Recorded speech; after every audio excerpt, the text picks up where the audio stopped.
Testing, 1, 2, 3.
Good evening, everyone, and welcome to this evening's Agenda Briefing Forum.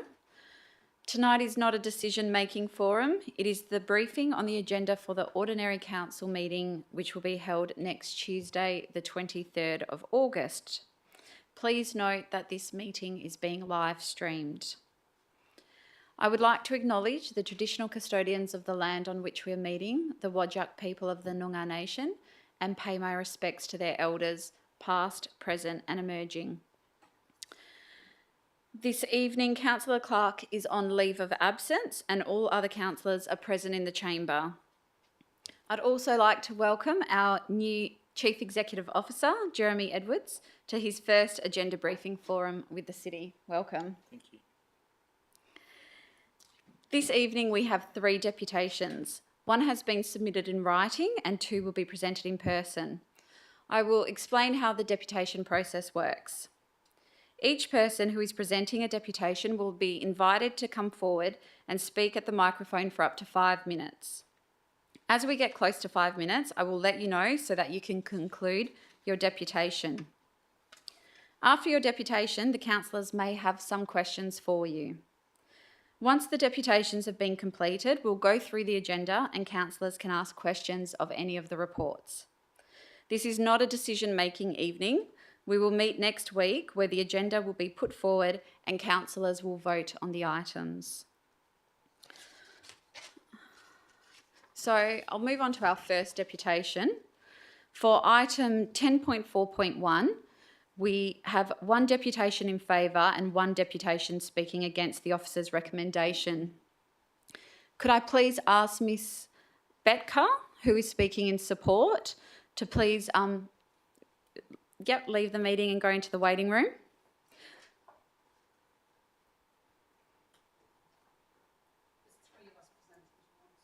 If you're all presenting, if you could leave.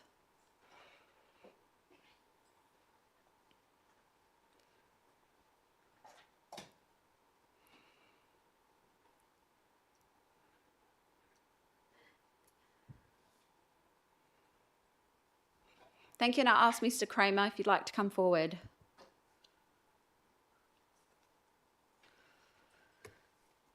More than happy for them to be here. It's okay, they're out now.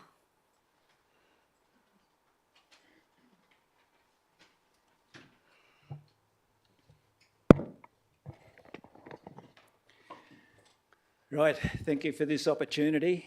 It's important that we're also live streaming. As a ratepayer, I have a right to be here and I have a right to be heard. Speaking against item 10.4.1, I start by saying it is not my intention to act outside the law, infringe on copyright, or defame innocent people. The opinions, accusations, and comments I provide will always be honest expressions of personal opinions and fair and reasonable comments based on what is believed to be true and factual. We are ordinary people working to educate the public and create awareness of local government events. Our concerns are for the health, safety, rights and interests that affect our families, our neighbours and everyone else living, playing, visiting and working in the area.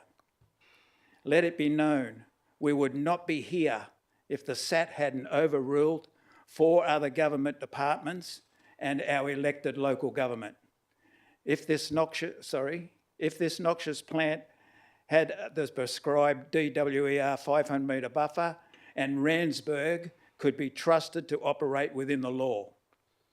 One of the reasons why residents are experiencing noxious, carcinogenic dust and noise issues that the engineering design of the plant should have eliminated is because this plant has been observed, reported, financially penalised and operating illegally over the past 4 years.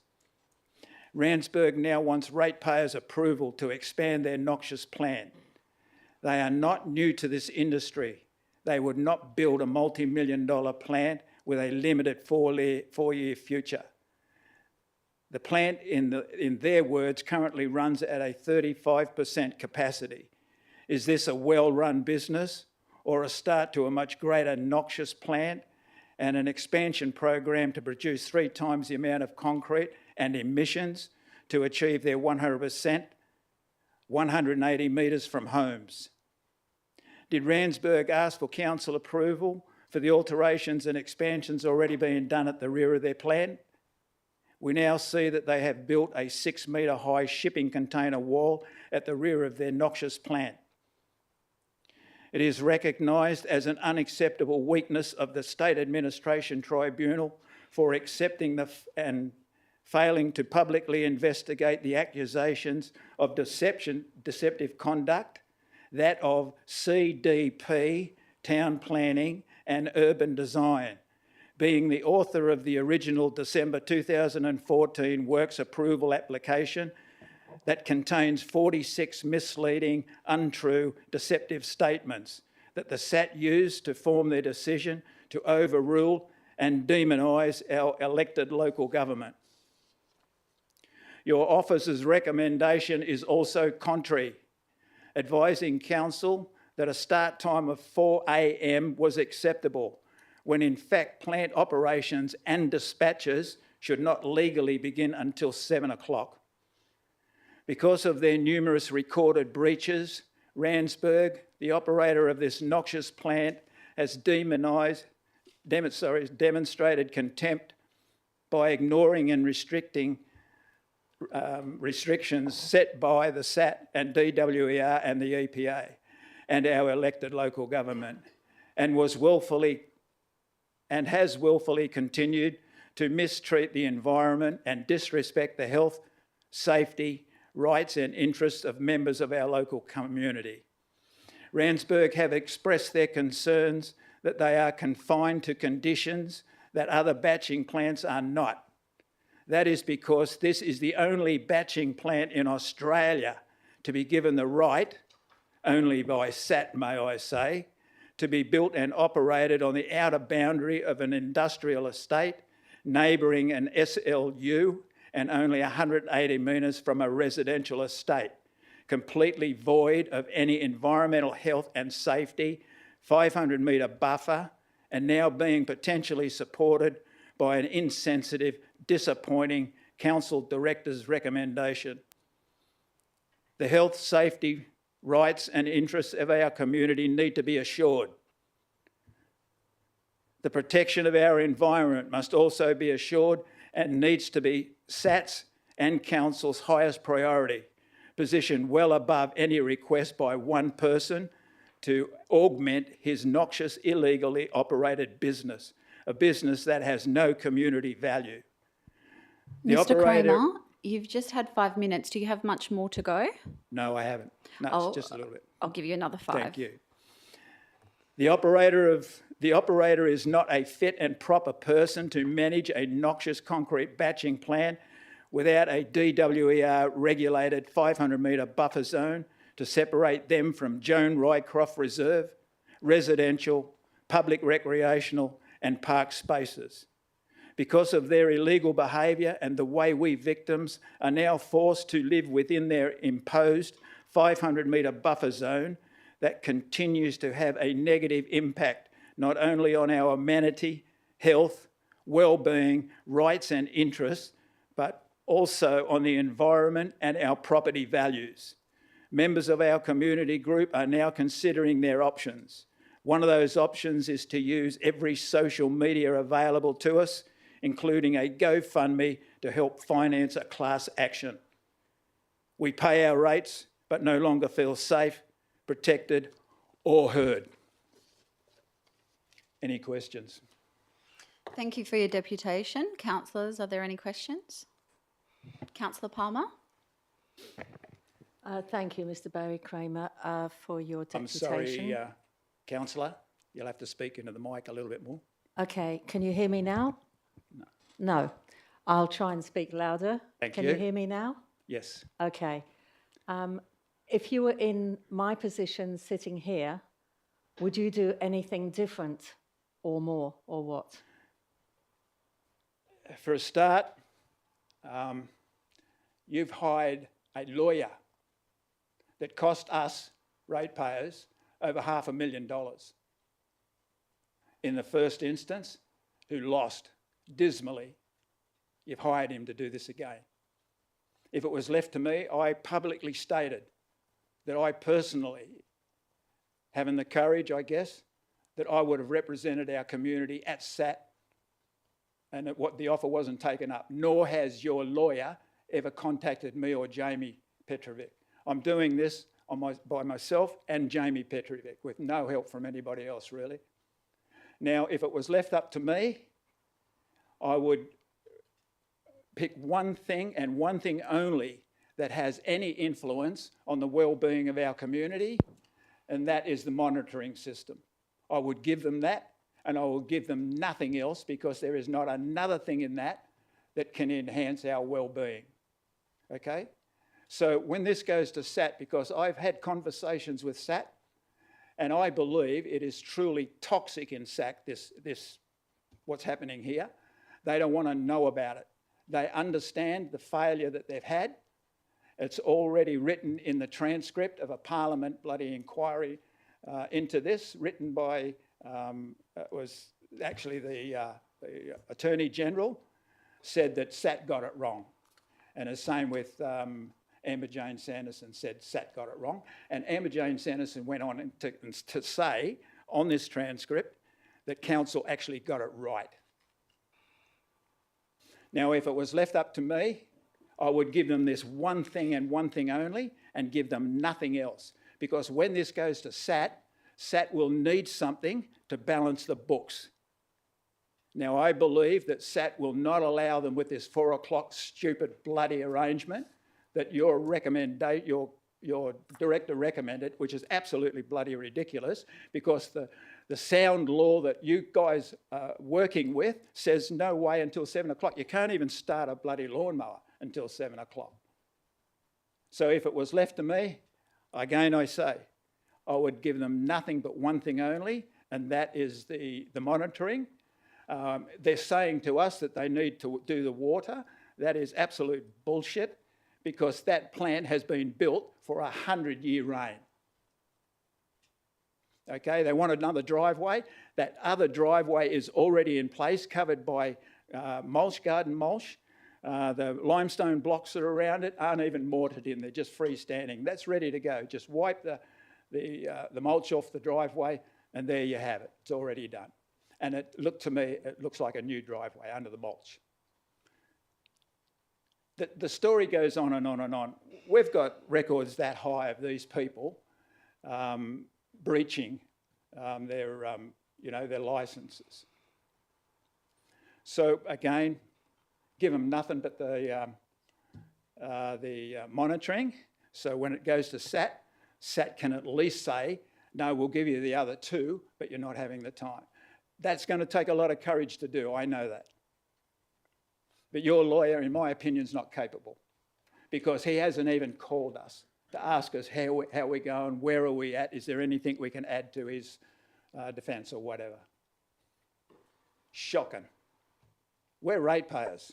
We're the owners of all this, and it's just not working for us. Thank you, Mr. Premier. Thank you for the question. Any other questions, councillors?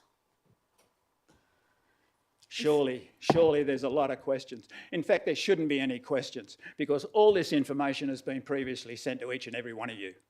Thank you, Mr. Kramer. If you don't mind, I'll just ask if you could please leave while we get the other people in. I don't really want to hear this crap, so if you don't mind, I'm leaving.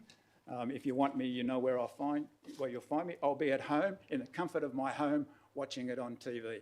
Thank you for the chance. Thank you very much. Thank you.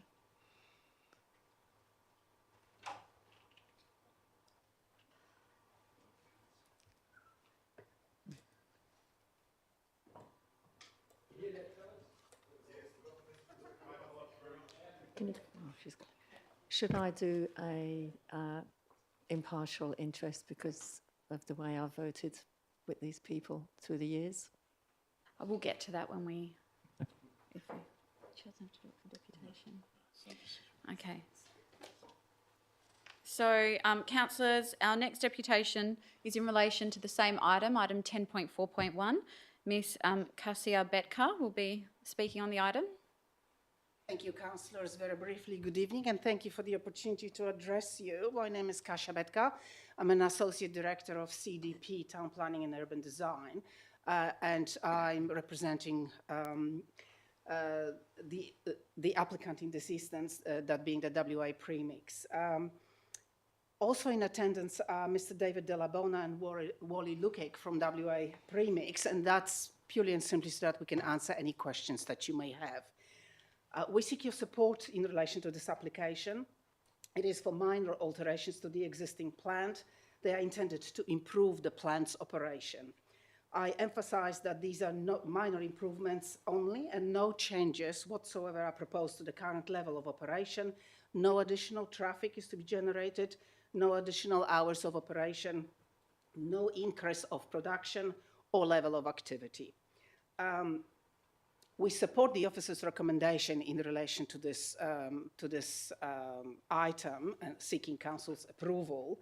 And given that the report is very comprehensive and a lot of the key issues have been addressed in terms of the proposals, details, etc., we are simply here this afternoon to answer any questions that you may have in relation to this proposal. So thank you, and if there are any questions, we'll be more than happy to answer.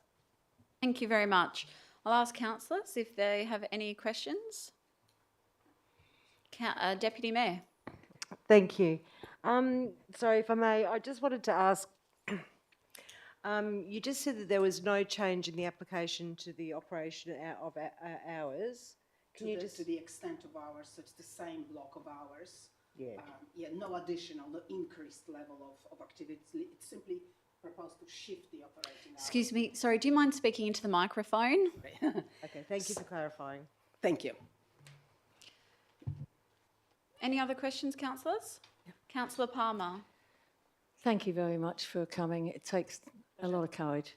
I'm really sort of hoping that there is some sort of conclusion, happily for everybody. And where there is just the 2-hour difference from when Deputy Mayor proposed 6 o'clock instead of 4 o'clock, is 2 hours difference that much? Because you've still got the 12 hours in which to work.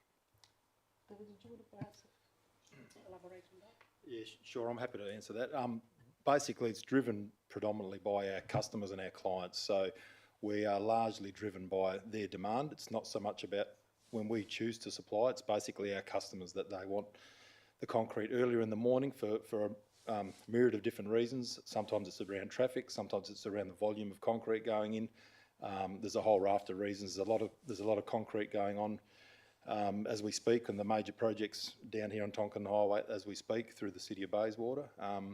But they're all coming from other plants. So it's, like I say, just completely and largely driven from our clients and customers.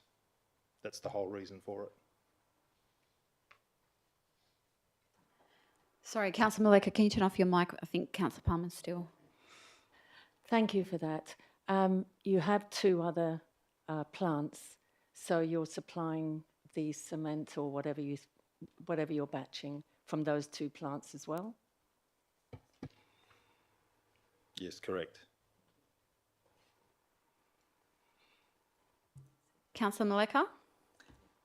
Hi, just to follow up with that as well, would you be able to indicate to us the kinds of activities that would take place from the 4 o'clock to say 6 or 7 o'clock, just to give us a bit more of an understanding of that?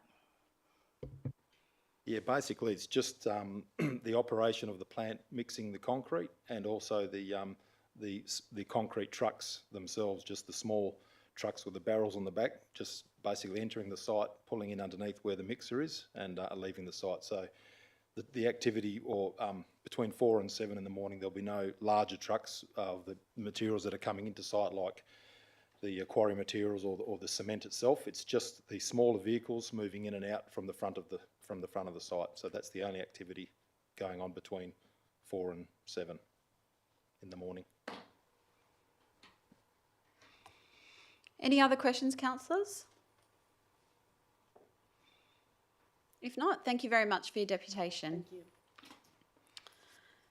So we'll now move on to item 10.6.2.4, Miss Wendy Garstone submitted a written deputation speaking against the officer's recommendation. Councillors have all been provided a copy and I will take that as read.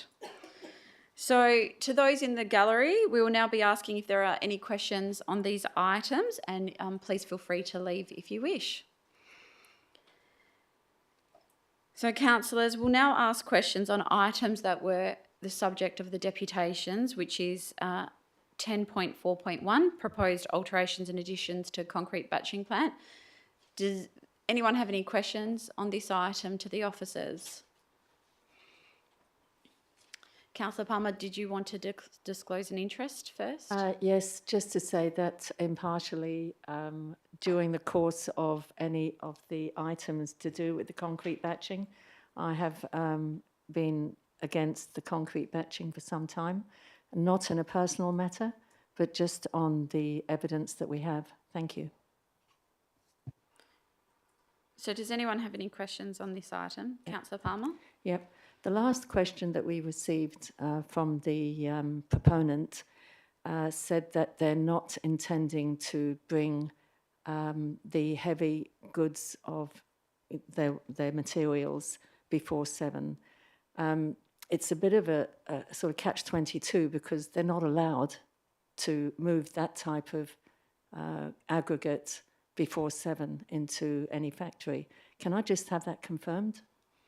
I'll go to the director.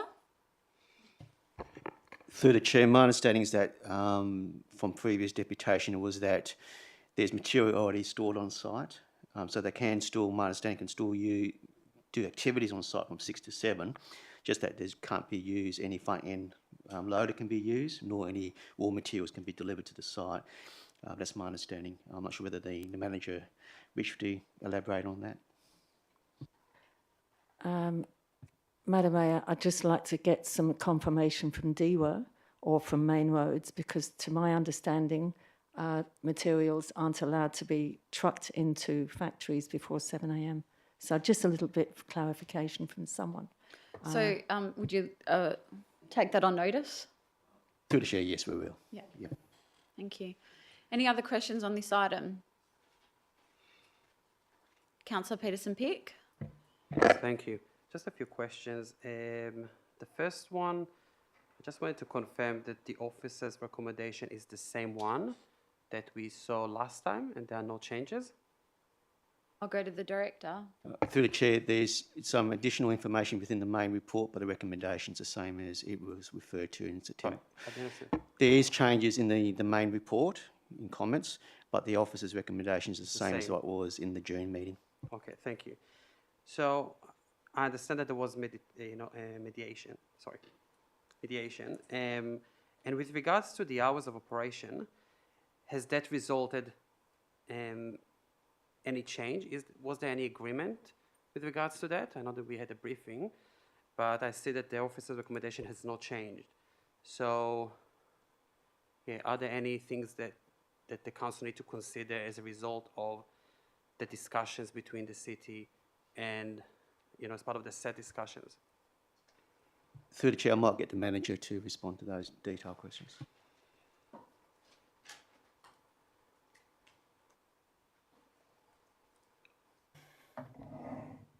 Through you, Madam Mayor.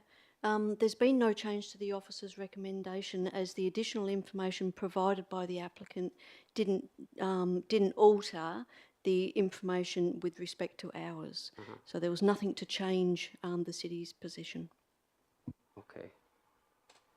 Has our lawyer agreed to anything that the council needs to be aware of as part of the discussions?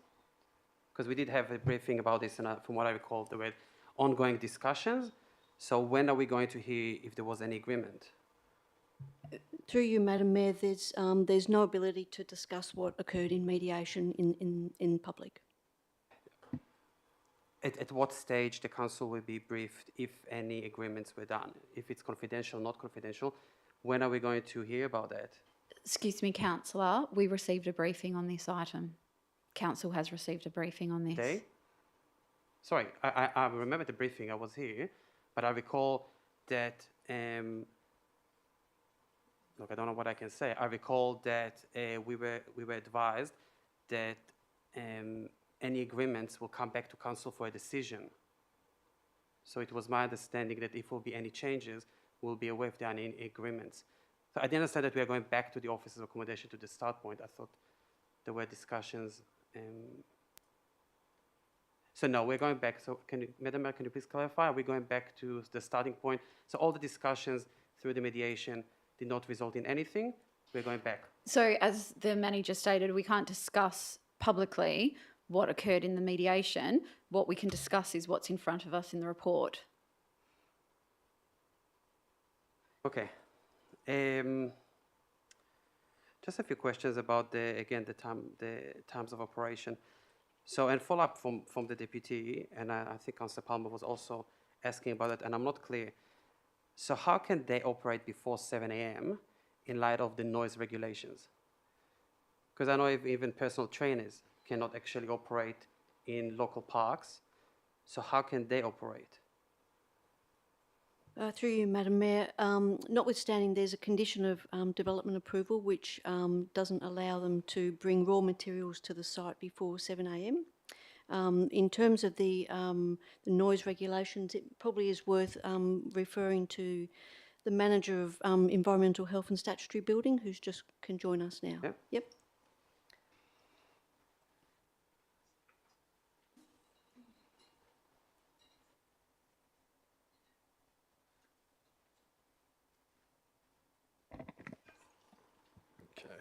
Through the chair, in relation to noise regulations, there's assigned levels for certain times of the day. So it's not that there's a restriction that they can't operate at certain times. They have to comply with an assigned level at that particular time of the day. Can you repeat the last sentence? Because So- I can't actually hear you clearly. Maybe you can take the mask off. It's not clear. Sorry. So, in relation to the noise regulations, so there's nothing restricting them from operating at particular times. They need to actually comply with the assigned level for the particular time of the day that they're operating. So there's a lower level, for instance, before 7 a.m. To account for that particular time of the day, and they would need to comply with that particular level at that time. And the city is of the view that before 7 a.m. they will meet those noise levels. At 4 a.m. they will meet those noise levels for whatever they are planning to do. Is that correct? So currently their operations are prior to 7 o'clock at the moment, at 6 a.m. They have previously submitted an acoustic report which demonstrated compliance, and the city has also undertaken readings which have shown that it complied prior to 7 a.m. So the assigned levels for 4 a.m. are the same as the assigned levels for 6 a.m. in the morning. So I'll ask in a different way. So we heard from the deputy, from the from those who represent the applicant, what they are planning to be doing from 4 a.m. From what I heard, some will be trucks coming in. Is that correct? Yep. Trucks coming in. There will be some kind of production there. Yep. So all those activities at 4 a.m. and 5 a.m. will meet the required noise levels. So currently they're undertaking those operations at 6 a.m. in the morning, so they're looking at starting those operations at 4 a.m. Yeah. Now the assigned levels for that time of the day are the same at 4 a.m. as they are at 6 a.m. So if partly they're they currently meet. complying at 6 a.m., then essentially we would expect that there'll be compliance will at meet. that same time. Okay. And I did ask that question, I recall, last time when we had the item discussed. Do we have other sites operating in the industrial area at 4 a.m.? I understand that there are other operations that occur at early hours of the morning within the industrial area. Okay, thank you. Any other questions? Councillor Palmer. Thank you. So just a quick brief one. On page 344, 6C, we have that in the event there are modifications to the proposal that may have implications on aspects of environment and/or water management, the Department of Water and Environment Regulation should be notified to enable the implications to be assessed. So who does the notification, please? I'll go to the director. Through chair, I might get the manager to respond to that. Sorry, if I could just get you to repeat that. Sorry.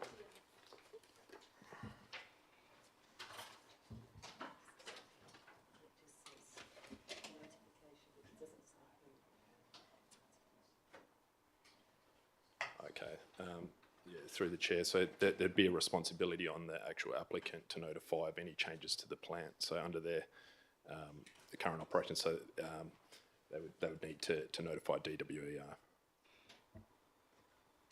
Thank you. Do you have another question, Councillor Palmer? No? Any other questions on this item? No? Okay.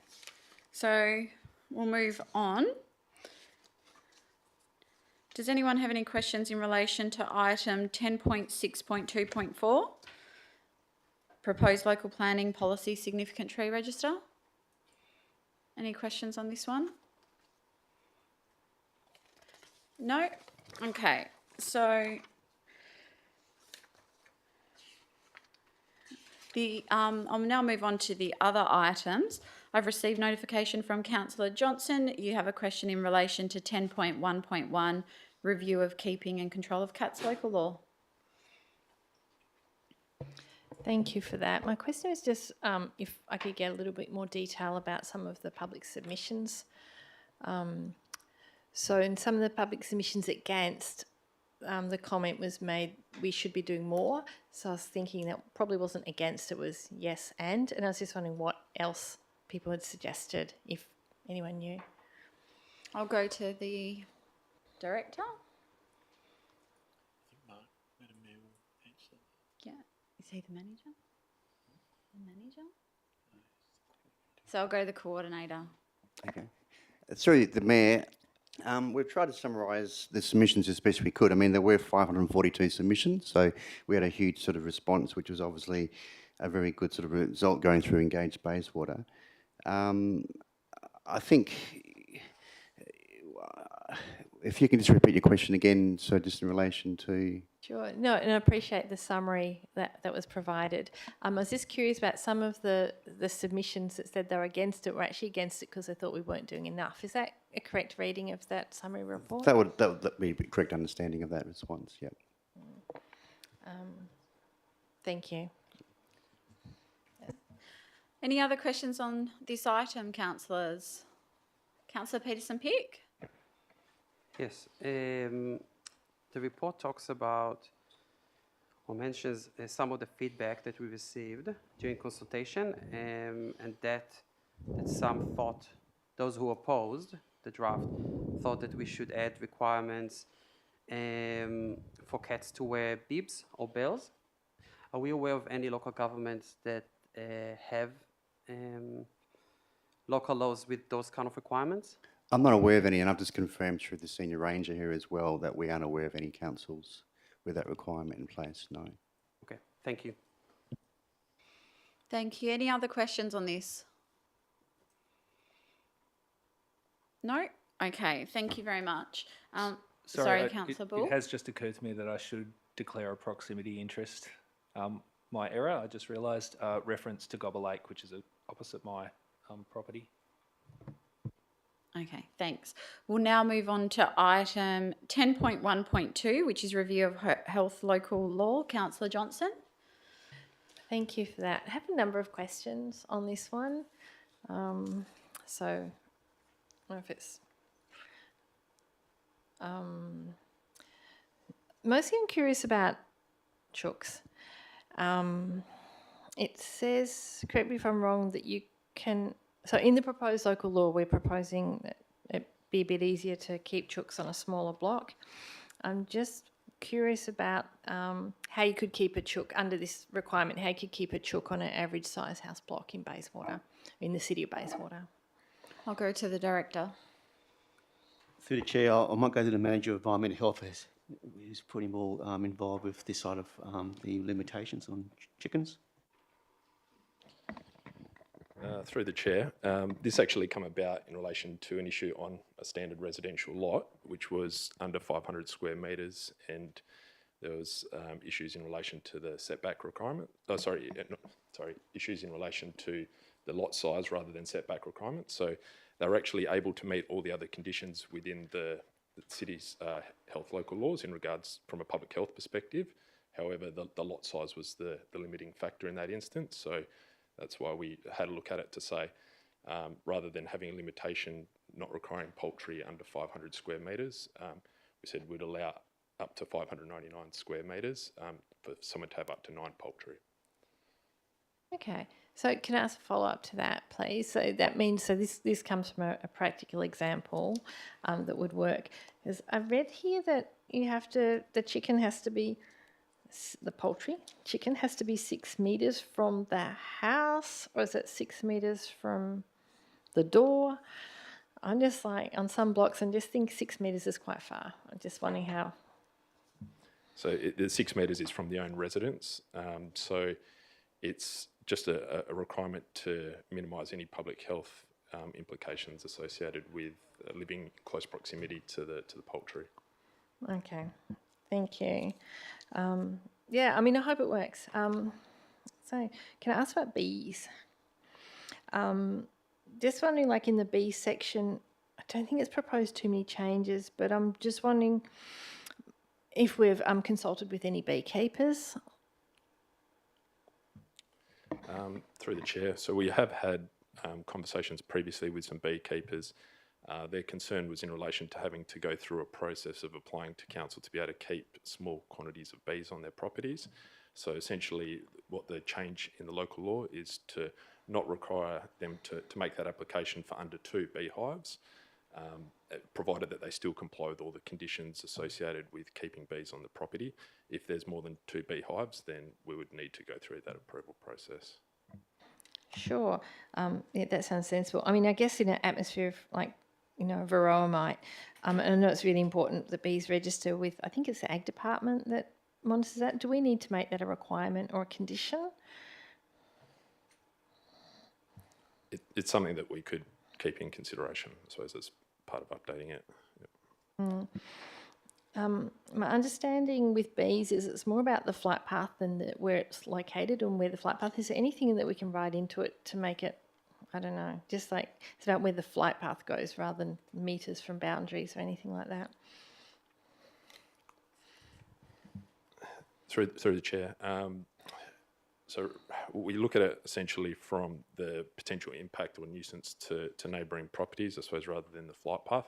A number of the conditions in place, such as having water supply and things like that, try and keep the bees within particular areas.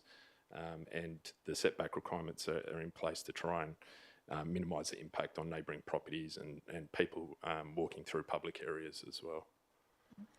So similar to the chooks, do we have like real life examples where we think this is going to be an improvement? Through the chair, there are issues that have been raised in the past which have triggered this essentially, and believe that it may work on several properties. Okay, thank you. Sorry, through the chair. Curious about the thing, I'm sorry, I haven't got section numbers written down. I do apologise, I've been struggling a little bit with the new system in terms of cross-referencing. And my questions, there's a thing there about laundries being appropriate, and I know this is about, you know, making houses fit for living in. It says a house is okay if the laundry has a copper. And I was just wondering if that's still relevant. Because if I moved into a house and it had a copper, like, to be honest, I think it'd be a bit harsh. Through the chair, the local laws are aligned with 1911 legislation. At this stage, it was the aim was to try and make changes to some of the matters within the local laws which were presenting an immediate concern. What we will look at doing is, once the Public Health Act 2016 comes out, is to do another review of the local laws and update any of those other matters which haven't been covered off by other legislation. Okay, thank you. With regard to waste, I know there's a number of changes in there. I'm just wondering if they've been updated to include reference, or to include it possible for us to do the FOGO and the things that we promote, like compost and bokashi and worm farms. Is that the intention of those changes? Through the chair, a lot of the changes that were made in relation to waste are in regards to double ups that were in the city's new waste local laws. So it was a matter of just removing some of those items which would clash essentially. Okay. So on that, I noticed that waste from building sites was removed. Is that dealt with elsewhere, is it? Or where is that dealt with? Through the chair, there are other pieces of legislation which can cover off on that particular matter. Okay. And sorry, 2 more questions with apologies. Probably, yeah, it's difficult to workshop this through. With regard to new pests, and I know I'm jumping around a bit, so we talked about like bees and rats and everything, and fruit flies. What about like the new pests? We've got a lot of other pests like the citrus gall wasp particularly. Does that need to be covered in this act, in this local law, or is this dealt with somewhere else? Through the chair, a lot of the new pests that come out are dealt with through the Department of Ag, so there are certain requirements that are in place in relation to dealing with those kind of pests. So at this stage, we haven't updated anything in relation to that, but it's something that, as I said, we could look at further once we have the Public Health Act 2016 comes out and we further review the health local laws. Okay. And just one more question, sorry. On the toilets at events, it talks about male and female toilets. I'm just wondering if in this era that we could consider being more flexible about toilets and requirements. Toilets need to be gendered. Through the chair, that's something that we can consider as part of the review. Okay, so there's no requirement anywhere else that tells us how we pick and choose how many toilets we need. Through the chair, there are overarching requirements under the public building regulations, which talk about also toilets for events. So we can have a look at the two and just see if there's any room to make any changes there. Okay, terrific. Thank you. Councillor Palmer? Thank you, Madam Mayor. Just a quick question, please. And I'm sort of fairly comfortable with everything, and I can understand it's just until the 1911 is completely updated. Now, if someone's got 9 poultry, and that's what we've stipulated, a maximum of 9 and the measurement areas for them, but someone's got 10, because this is, because they've had 10 existing, is that going to be respected in the new policies that we have here, please? So that it's because they had 10 poultry before this came in. Can you see what I'm getting at? Through the chair, there's currently no grandfathering clause, which is within the health local laws. So if somebody had 10 poultry, we would work with them to bring that down to 9. Is there a chance for a grandfather clause to be fair to our residents? Through the chair, by implementing that, then we have issues with inconsistency in dealing with different properties throughout the district. A lot of it is also in relation to the number being developed based on potential public health related matters on the property. So we try and obviously limit the number based on available lot size to minimise any risk to public health.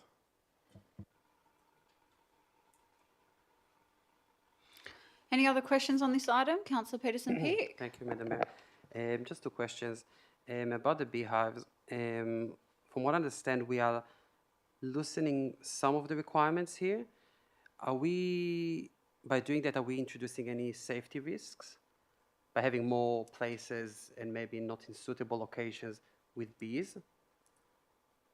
Through the chair, essentially the only change that's been made is in relation to somebody formally applying to the city, so it's just removing that process. There's still the requirement for anybody keeping bees to comply with all the requirements in relation to the keeping of bees. So if there are any nuisances or issues associated with it, there's still powers there for the city to deal with those particular matters. So in previous occasions, has the city used that ability to look at applications to dismiss or reject some requests? Has that happened before? It was always automatic approval if they meet the conditions. Through the chair, essentially it purely related to the conditions. So the assessment was done in accordance with the conditions, so someone would have to meet those conditions and they would be essentially approved to keep bees on the property. Ultimately now it's removing that process, so they still have to comply with the same requirements. Okay, so there's some conditions, some requirements. Is one of the are there any requirements to inform the local government where there are beehives? So are we going to be aware where beehives are located around the city? Through the chair, we would only be, through these changes, we would only be made aware of anybody keeping bees that had more than 2 beehives on the property. Okay, so that is a change. So previously we were aware of all beehives, right? Because they needed to go through us. And after this change, we will not be aware of that. So by not knowing the locations of beehives on private properties, and I'm asking about specifically about dense areas, is this introducing any safety risk for us? Or we will, just wait to hear if there are any complaints? Through the chair, I mean, there's also a number of properties throughout the city where we've become aware of people who haven't registered who have been keeping bees. So as far as knowing how many are in the city at any one time is quite difficult to determine anyway. It's considered that if people are complying with the conditions of approval, then there shouldn't be, from a risk perspective, any change, essentially.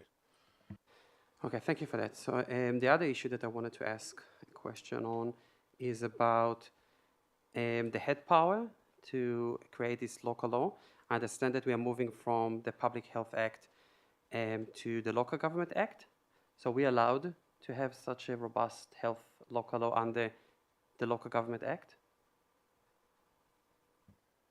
Through the chair, essentially with the new Public Health Act coming out, anything made under the previous legislation, so the Health Act or Health Miscellaneous Provisions Act, will no longer be in effect. So a number of other local governments are already transitioned over to the Local Government Act. So we're obviously making that transition now so that it makes it easier once the new Public Health Act comes into effect. So under the new Public Health Act provisions, the health local law will be enacted under the Local Government Act, is this what you're saying? Correct. So not under the new Public Health Act 2016? No.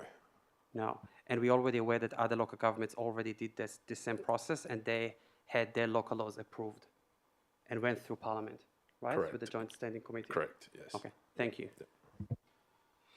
Any other questions on this item? No? Okay, so that's all the items that I've been advised that there's questions on. I'll just ask councillors before we close if there are any other questions on any other items. Councillor Peterson-Peake. Sorry, Madam Mayor, just letting you know, I didn't get an email today asking us to provide the items, so I thought maybe the process has changed. So I wasn't not asked to provide items today. That's okay. You No, can. just letting you know. Yeah, I will follow up why that email wasn't sent out. That's okay. So just letting you know the items. 11.1 and then 11.3. Yeah, 11.1. Yeah, so that's the chaplaincy. Yeah, so at the beginning of the report, it talks about a motion that was approved by council in 2016. That's on the first page. And in paragraph 6 of that motion, it refers to requesting the officers to provide a formal review of the chaplaincy program, including benefits, implications, costs, and options for the program. Do we have that review? Because it wasn't mentioned. I'll go to the director.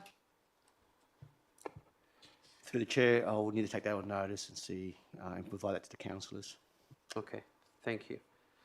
So, yeah, I can move to the next item. That was my only question about. I'll just ask if there's any Yeah. other questions on. Do councillors have any other questions on 11.1? Councillor Palmer? Sorry, Councillor Peterson-Peake, if you can. Sorry. Just with the review of the schools and how they choose the schools. We've got that youth care above. So how do we incorporate other schools within the choice that the city has? Sorry, just before you continue, I'll Yeah. just disclose impartial interest that my child's school is named in this report. So I have an impartial interest. Please go ahead. And I also have an impartial interest being on the board of Morley Senior High School. But that's irrelevant to my query, which is how can we see that fairness has been divided within the schools in the city of Bayswater? I'll go to the director. Through the chair, it's basically the way the motion is. It's limited to, as per what the motion states, which is the existing funding for what schools that currently get the funding. So that's the way the motion is worded at the moment. So it doesn't really answer my question. There are other schools within the city of Bayswater that are not on these lists. Through the chair, yes, there isn't. So how do we see the fairness there if other schools are missing? Through the chair, this report is a material facts report in response to a notice of motion. So we're addressing the notice of motion per se. If there's other schools, then there may be another report to go back to council on that matter. Thank you very much. Any other questions on this item? Councillor Peterson-Pick? Just declaring an impartial interest as well. I'm on the board of the Maylands Peninsula Primary School. Thank you. Councillor Bull? Just declare an impartial interest. I'm on the board of Bayswater Primary School, Hillcrest Primary School and Durham Road School. My child goes to Chisholm Catholic College and Bold Park School. Impartial. Okay, we'll now move on to the next item, which is item 11.3. Councillor Peterson-Pick? Yeah, just a few questions. So, in the next item, in regards to the podiatry services, the officers indicated that removing the subsidies was considered low impact, but I couldn't find a similar reference here. So my question is whether the removal of the subsidies or the funding is considered high or low. I'll go to the director. Through the chair, I might, if you don't mind, through the chair, I might get the Manager of Environmental Health to respond to that.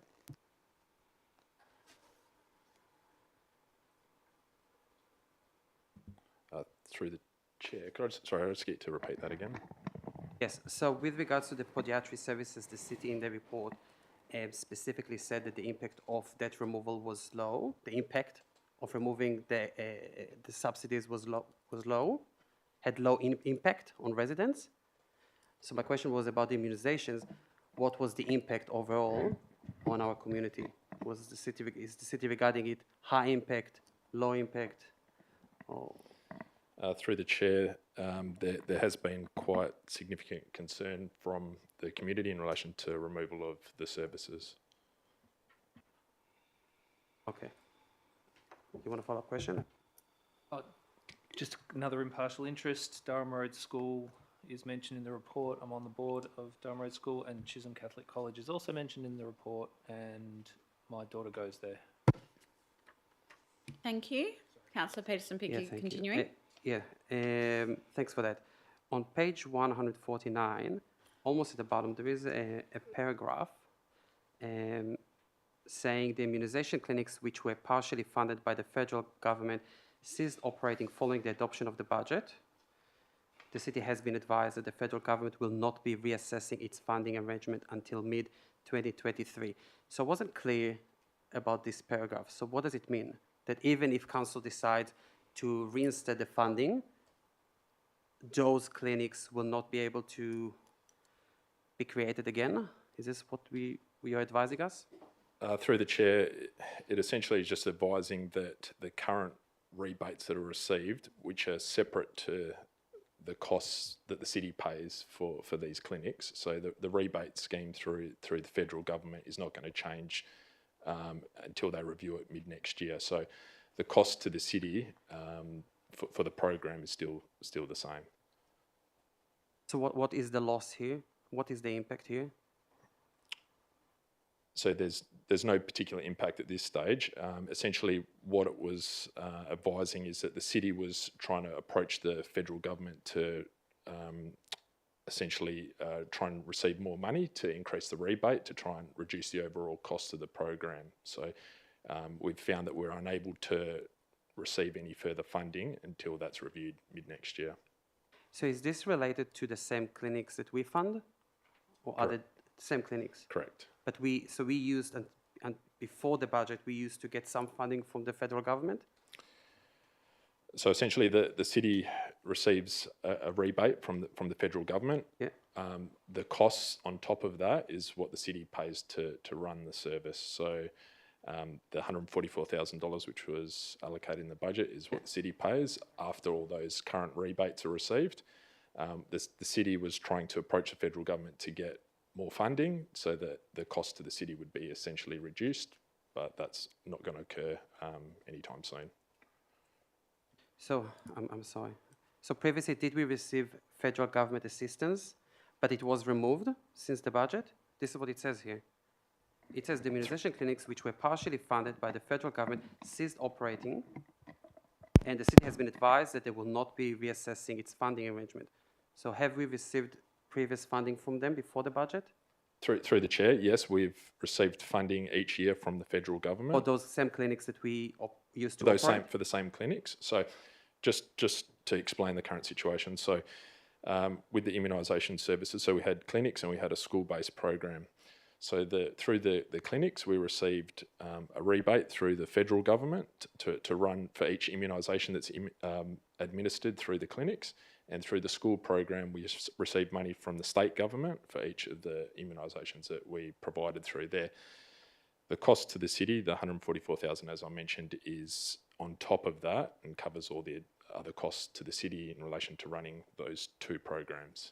So the city approached the Department of Health to try and get some additional funding. It's received $12,000 on top of its current rebate to the end of this financial year to continue running the school-based program. We also tried to approach the federal government, but was advised that they're not considering anything at this particular stage. Okay, thank you very much. Any other questions on this item? No? Councillors, are there any other questions on any other items on the agenda? If not, okay, I'll close the meeting at 7:58. Thanks, everyone.